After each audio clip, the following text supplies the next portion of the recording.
E essa minha relação com o circo, assim, começou desde sempre. Eu sempre gostei muito do circo. Sempre tive essa sensação, acho que é porque eu gostei tanto do circo que eu faço cinema hoje.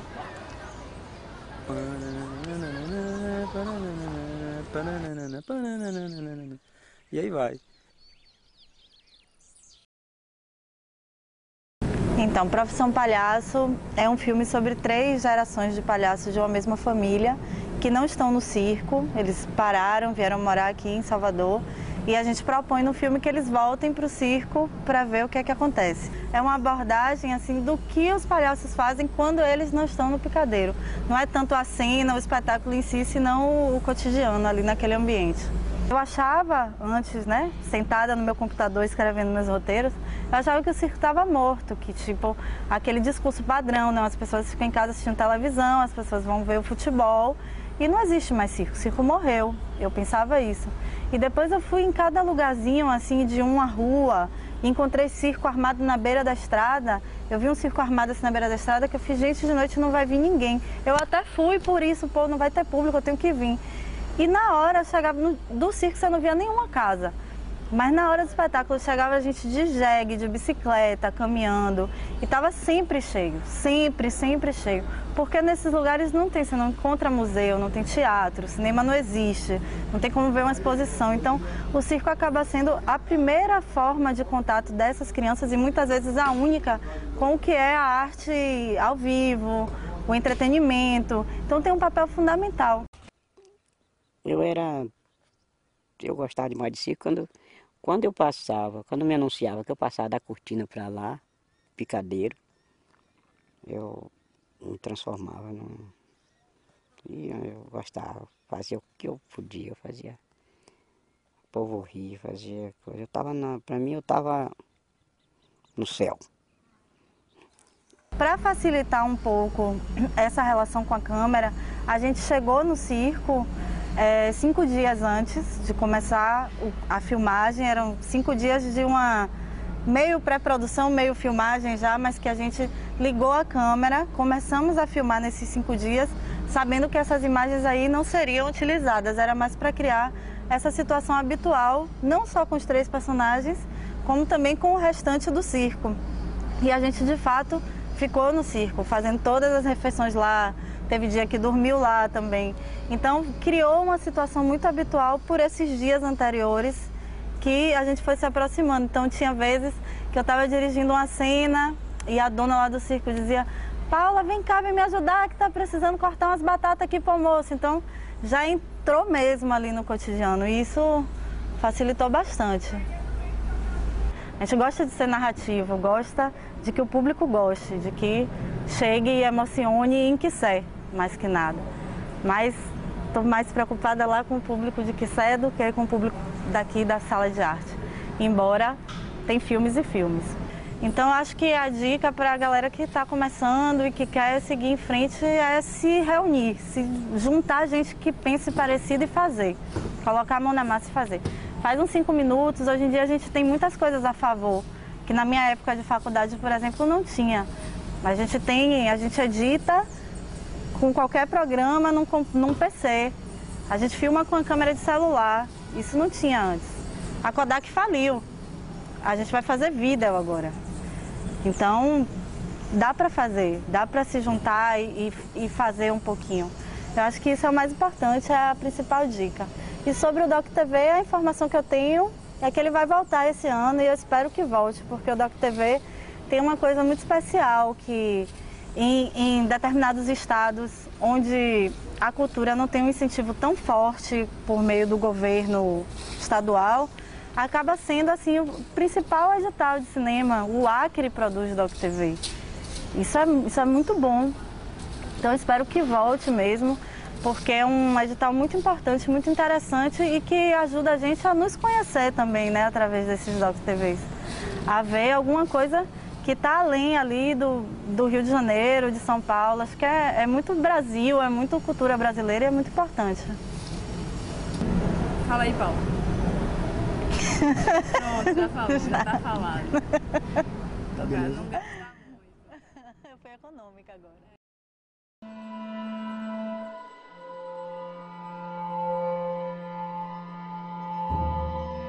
Eu me dei conta que tinha uma coisa forte para contar, uma experiência humana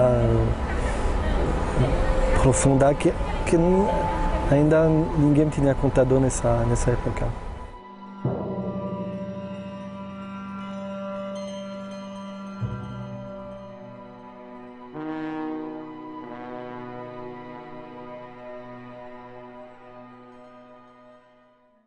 Eu morava no interior da França, onde chovia muito.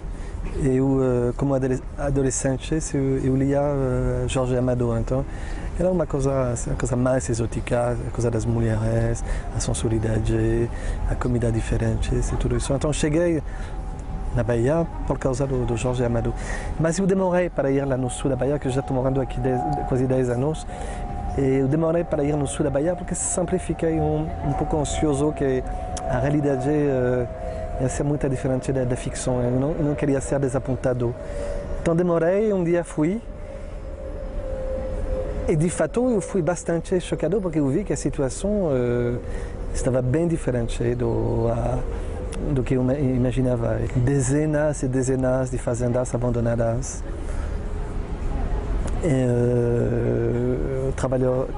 Trabalhadores rurais ficando sozinhos na fazenda sem receber nada. Então comecei a me interessar nessa história. Então na realidade o interesse dessa história para mim foi o choque entre a ficção e a realidade. Então, eu quis transportar esse choque também no filme.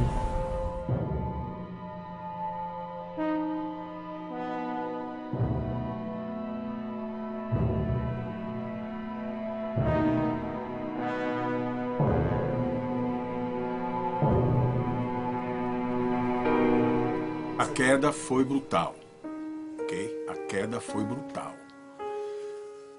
Muitos entraram em pânico, porque você imagine você colher 3.000 arrobas de cacau e de repentemente você não colhe 500. A sua estrutura emocional, ela dá uma pancada. Eu me dei conta que tinha uma coisa forte para contar, uma experiência humana profunda que ainda ninguém tinha contado nessa época. E então resolvi fazer esse documentário e a gente entrou no concurso do docu-TV e fizemos com os recursos do docu-TV. É um filme que conta a história de 3 famílias que eu não conhecia, mas é um filme bastante pessoal por 2 motivos. O primeiro que eu sempre admirei bastante a capacidade dos brasileiros, dos latinos de uma forma geral, mas especialmente dos brasileiros, de saber enfrentar os altos e os baixos. Sabe? Que é uma coisa que na Europa a gente não conhece. A Europa vive, apesar talvez vai viver agora porque a crise está profunda, mas até recentemente a Europa estava num cruzeiro bem tranquilo. E então esse aspecto do caráter brasileiro sempre fiquei fascinado. O docu-TV, para mim, do ponto de vista da logística, da burocracia, foi a melhor experiência que eu tive, sabe? Porque, infelizmente, um projeto que não foi continuado, mas achei extremamente bem organizado. Eu aprendi mais fazendo o docu-TV do que passando 2 anos na escola de cinema, porque o grau de preparação que você tem que ter para poder fazer com esses recursos e o quadro que o docu-TV te impõe, faz que você tem que pensar, você tem que conceitualizar antes. E eu aprendi muito fazendo isso. acho que depois de um tempão, depois de 6 meses da primeira difusão na televisão, ou talvez um ano, não sei, se o filme deveria ficar na internet. Bom, acho que é isso. Você quer falar mais uma coisa? Não, acho que falei. Acho que foi ótimo pra gente cumprir nosso... Porque Mário, ele enquanto homem, enquanto artista, ele cobre de 1950 a 1990 toda a área cultural baiana, né? Ele está envolvido em quase tudo. Então...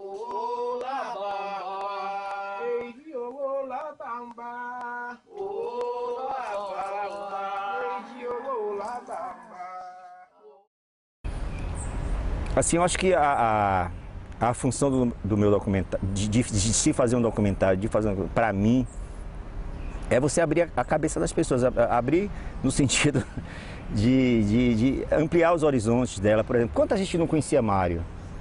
Gente da minha geração que não conhecia Mário, né? Gente que tem 50 anos hoje, que foi até contemporâneo dele, mas que não sabia quem foi aquele negão, né? Que Mário, no final da vida, foi um cara que sofreu muito, né? E a partir dele, quer dizer, eu para fazer esse documentário, eu fui no terreiro de Manhusa, lá em Léus, onde ele é cultuado como Egum, né? Ele tem um assentamento dele lá dentro da religião do Candomblé e ele é cultuado. Então eu fui pedir permissão para fazer o documentário e ele permitiu. A mãe de santo consultou e disse não, ele permitiu que você fizesse. Então tem uma carga também aí, além da carga afetiva e do questionamento que tem essa questão espiritual também, né? De você respeitar e saber onde é que você está pisando, né?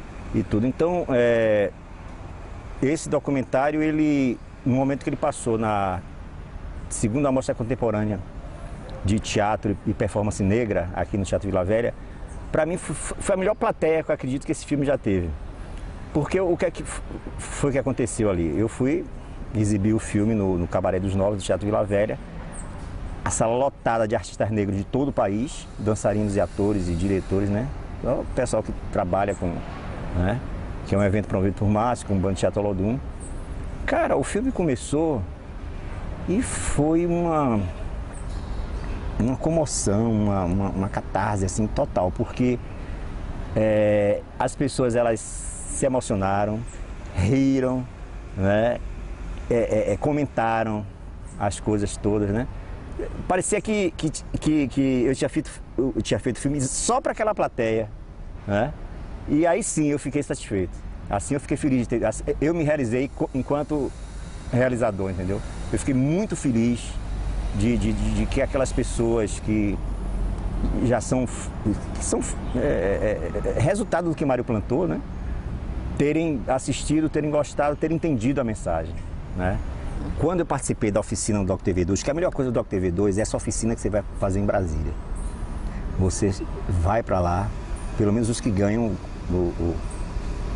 porque aqui na Bahia tem uns locais e os que vão para lá se beneficiam, porque eu tive a oportunidade, cara, de conviver com Eduardo Coutinho, Maurício Coppovilla, Jorge Bodansky, Joel Pizin, que foi meu orientador, Geraldo Sarno, né?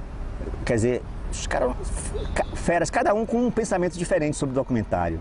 Então aí você vai bebendo dessa fonte e vendo, né? A gente estava falando da questão do direito autoral, né?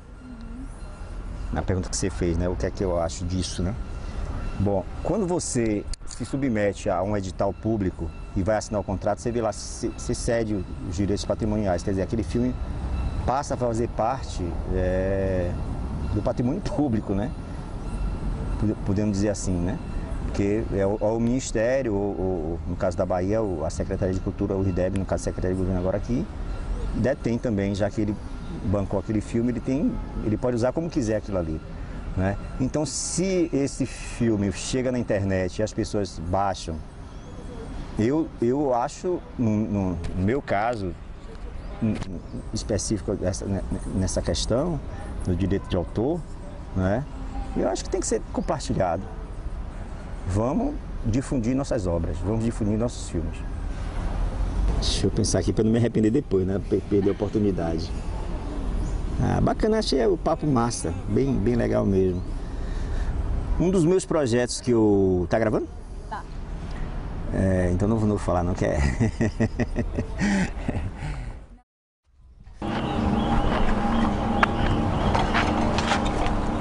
Eu senti necessidade de trazer um outro olhar sobre esse objeto, esse MST, que são de fato sem terra.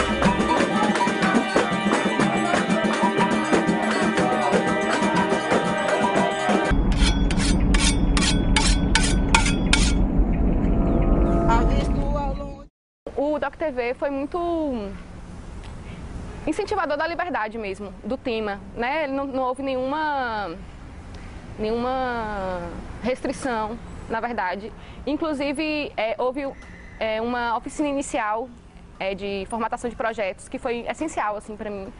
O projeto evoluiu assim, sensivelmente na semana que a gente teve essa oficina, que inclusive foi antes de selecionar o projeto. Eu acho que essa coisa de verdade, né? Dizem que o documentário tenta captar a verdade.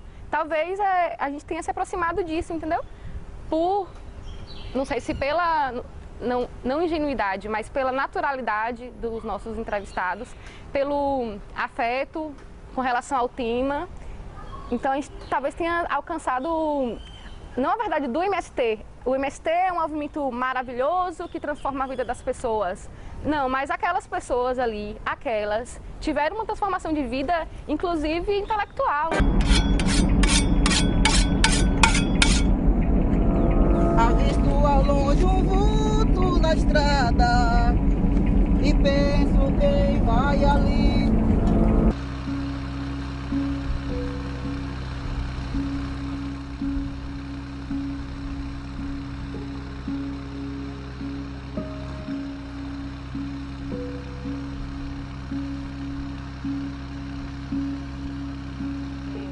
Enfim, então eu tentei mostrar a humanidade dessas pessoas, mais do que o confronto político, embora a gente comece até o documentário com uma exibição de uma matéria no Jornal Nacional sobre o MST, sobre a caminhada dos 100 mil para Brasília. E aí é uma matéria totalmente crítica contra o MST, e aí eu começo o filme com eles assistindo essa matéria, né? Até para provocar essa reflexão sobre quem são eles, assim, mas eles mesmos se refletirem. Foi uma coisa mesmo de envolvimento amoroso, afetivo assim, com as pessoas. Até me arrepio, assim, dá até vontade de chorar. Tinha uma senhora mesmo, Maria do Facão, que ela sempre rezava por mim, então foi uma coisa bem de envolvimento sentimental mesmo. Aqui é um belo paraíso que nós devemos preservar. Todos sem terra daqui e quem vir nos visitar. Finaliza a minha história com uma simples trovação. Não sou poeta e nem artista, mas sou Maria do Facão. Aí uma coisa que eu fiz também foi, eu dei uma cópia do filme para Alejandro, que é um argentino que vende filmes cults e políticos na frente da Biblioteca dos Barris. Foi uma contravenção, né? Porque na verdade o filme não é só meu, o filme também é do IRDEB. Espero não ser punida por isso. E ele é muito ligado ao MST. Ele sempre está envolvido. Antes de fazer o filme, inclusive, eu tive conversas assim extensas com dois caras do MST, que foi Geraldo, que é um mexicano que veio para cá na gênese do movimento, com Stedley na década de 70, e com Wagner, que já era um jovem da frente de comunicação, e esse Alejandro também sempre estava junto, então não foi uma coisa gratuita, né? Então tinha uma questão política também, de estar divulgando esse filme em outros ambientes. Ele sempre vai para reunião, congressos do MST, sabe, encontro de jovens, encontro de não sei o que, ele leva a barraquinha e vende. Inclusive, uma vez eu fui para um congresso dele, foi vendido na minha frente, assim. Então a gente tem que burlar mesmo, entendeu? Não, já tá bom, já tá agoniada.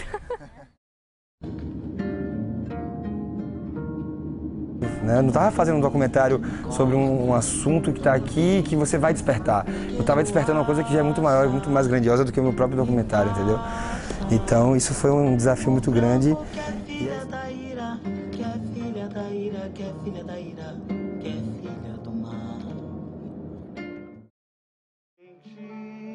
A vida, o que importa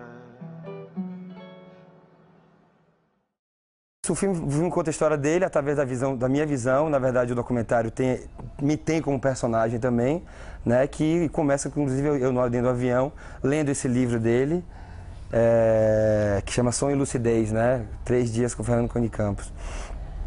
E aí começa o filme no avião, chegando no Rio de Janeiro. Então, é a minha busca. Eu não quis pesquisar muito, porque, na verdade, o próprio documentário, a ideia do documentário era eu descobrindo quem ele era, sem muitas referências, entendeu?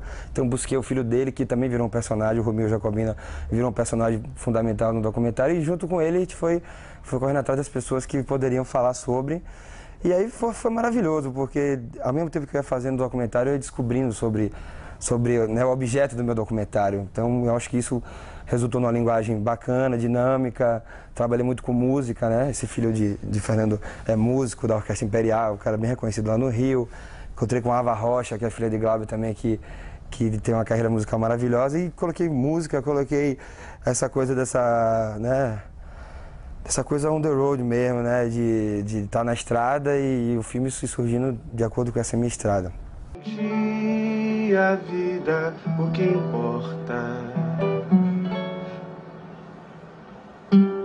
A vida eu nem penso nela. Veria passar as horas de frente à tua porta, olhando a tua janela, numa extasiada emoção. Diz-me, pois, aonde moras, se porventura não mora. Fora essa coisa de realmente pela primeira vez montar uma equipe de fora, lá do Rio, que tive para o Rio de Janeiro fazer. Montar uma equipe, coordenar essa equipe, dirigir um documentário e de ver aquela coisa, depois ter que montar, isso foi um aprendizado muito grande. E tem essa coisa de fazer um documentário sobre um cineasta que eu sou, né, que eu era sou fã do cara e admiro ele como um dos maiores. Então é isso, eu acho que nesse sentido o Doc TV é um projeto incrível, principalmente por essa coisa da maturidade. A gente sabe que o cinema brasileiro, né, muito dinheiro já foi desperdiçado, muita gente já foi injustiçada também, mas quando você vê que existe uma nova geração de realizadores, existe um mercado se abrindo, você pega, sabe, pessoas jovens, ou não pela idade, mas pelo pensamento, que todo mundo está ali, vivemos momentos maravilhosos juntos lá nessa preparação, e depois você quer ver o filme que o cara fez, você não quer decepcionar. A coisa que eu acho mais